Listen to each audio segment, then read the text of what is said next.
سعودی عرب میں 40 برس قیام کرنے والے معروف پاکستانی صحافی، کالم نگار، براڈ کاسٹر، ستارہ امتیاز پروفیسر ڈاکٹر جاوید اقبال لاہور میں انتقال کر گئے۔ حلقہ فکر و فن اور مجلس پاکستان کے زیر اہتمام ڈاکٹر جاوید اقبال کے لیے تعزیتی ریفرنس کا اہتمام کیا گیا، جس میں مختلف سیاسی، سماجی، دینی، صحافتی اور ادبی تنظیموں کے نمائندگان اور عمائدین شہر نے بھرپور شرکت کی۔ تعزیتی ریفرنس سے خطاب کرتے ہوئے حلقہ فکر و فن کے صدر ڈاکٹر ریاض چودھری کا کہنا تھا کہ جاوید اقبال علم و ادب کا مینار اور صحافت کا معیار تھے۔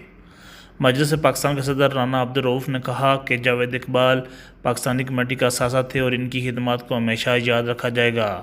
اس موقع پر شاعر وقار نسیم وامق نے جاوید اقبال کو منظوم خراج عقیدت پیش کیا۔ تعزیتی ریفرنس سے حافظ عبدالواحد، پروفیسر گوہر رفیق، ڈاکٹر سعید وینس، امین تاجر، اسد رومی، چودھری سجاد، حسن عباسی، تصدق گیلانی، قاضی اسحاق میمن، خالد رانا، ہمایوں مسعود، قاضی عزیز الرحمان اور دیگر نے پروفیسر جاوید اقبال کو خراج عقیدت پیش کیا۔ الیاس رحیم، کے ای نیوز، الریاض، سعودی عربیہ۔